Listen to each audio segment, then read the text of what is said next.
Hey guys, this is K8ONI back to go through all my antennas. Stay tuned.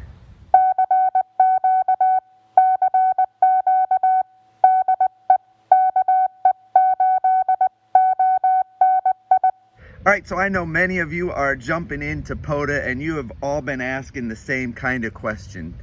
What kind of antenna are you running?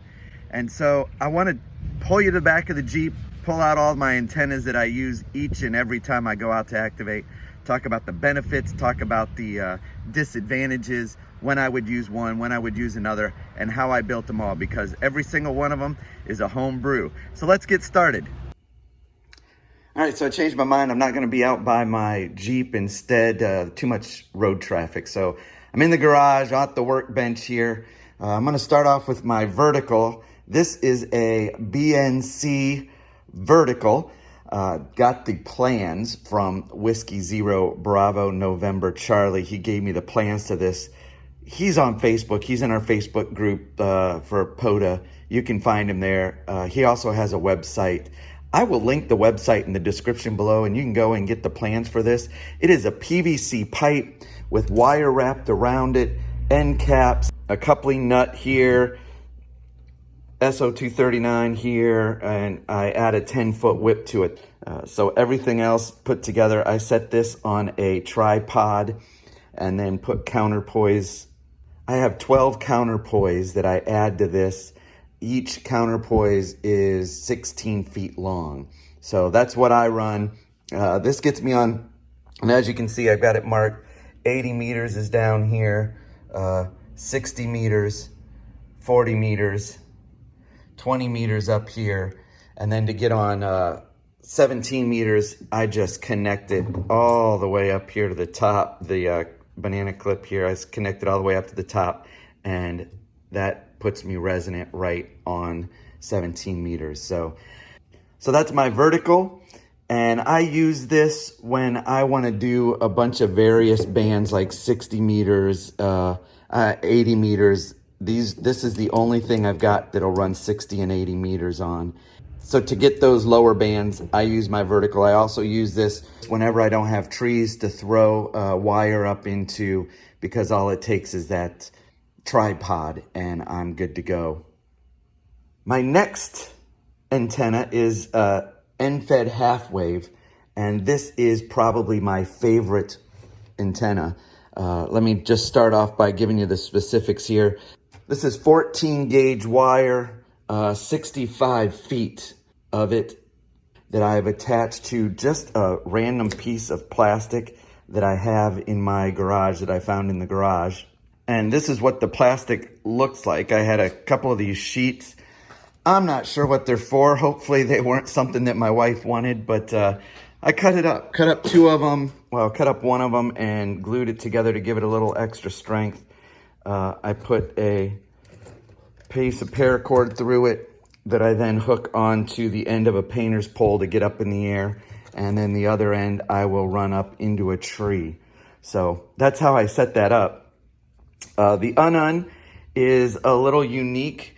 I wrapped this myself, and I wanted to try to get it as close to 50 ohms as I could, so I put a whole bunch of wraps in. I checked my resistance, and it was really low, and so I had too much transformance ratio. So you remove secondary windings, and you retest it, and you keep going until you get down to 50 ohms where you want it. And so I will post right up over here what my SWR and the ohms are for this end-fed half wave. The advantage to this end-fed half wave is that I am resonant on 40, 20, 15, and 10 meters. And what makes that so nice is when you're out hunting parks, if you're out in a park and you're doing POTA and you're hunting and you've got somebody that's on 40, you flip to 40, you make the contact, then you check, and another guy's on 20 meters, you just flip to 20 meters, you can go from that, and you can just make contacts flipping back and forth to various bands. This one I got to get out every time. I have to test it because with this, once you put this down, if I hook it here to where 60 meters is, based on the saturation of the ground or what kind of ground I'm on, it will vary, and so I'll have to move it. So this takes quite a bit of time to change bands. This one, I can just switch real quick from one to the next. So this is my favorite. I use this most of the time, but you know, when you're trying to get the N1CC award, get 10 bands, I need this in order to get those 10 bands. So when you've got a tree and I'm able to get it up in the air, this is what I use. This is my first end-fed half wave that I ever built. However, I have changed it drastically. This is all the same, and now that I'm thinking about it, I need to retest it all. What I did was, this used to be 64 feet 6-inch end-fed half wave. The ohms, the resistance on this wasn't exactly where I wanted it, and that's why I built this one. But what I did was, this is literally the cutout from my tidy cats. This bucket is for our cats that we have, and so I used an old one and cut it up to put that on. So I mean, as you can tell, like, this one's from a cat bucket. This is from just a piece of plastic in the garage. You just use what you've got laying around. These are cheap to build, so don't ever let an antenna get in the way of getting out, But I cut this one specifically for 12 meters. So none of these were able to get 12 meters. Even if I started lowering the whip, it still didn't help me with the vertical. This one's not resonant. I am all about resonant. I don't even own a tuner.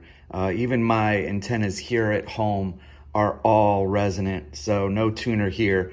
So I cut this one specifically for 12 meters. Now, just now as I was thinking about this, I never checked to see what the resistance is, so I may have to check that and redo either some more wraps or take some off, depending on where my ohms are for that. So that's my 12 meter antenna that I use out in the field. Rarely use this one. All right, so those are my antennas. If you liked it, please go ahead and give me a thumbs up. Click subscribe. There'll be more stuff coming out soon. So hope you enjoyed it. Hope you gained some insight into what we do, and hope you can do the same. Go Homebrew Antenna. I'm K8ONI 73, my friends.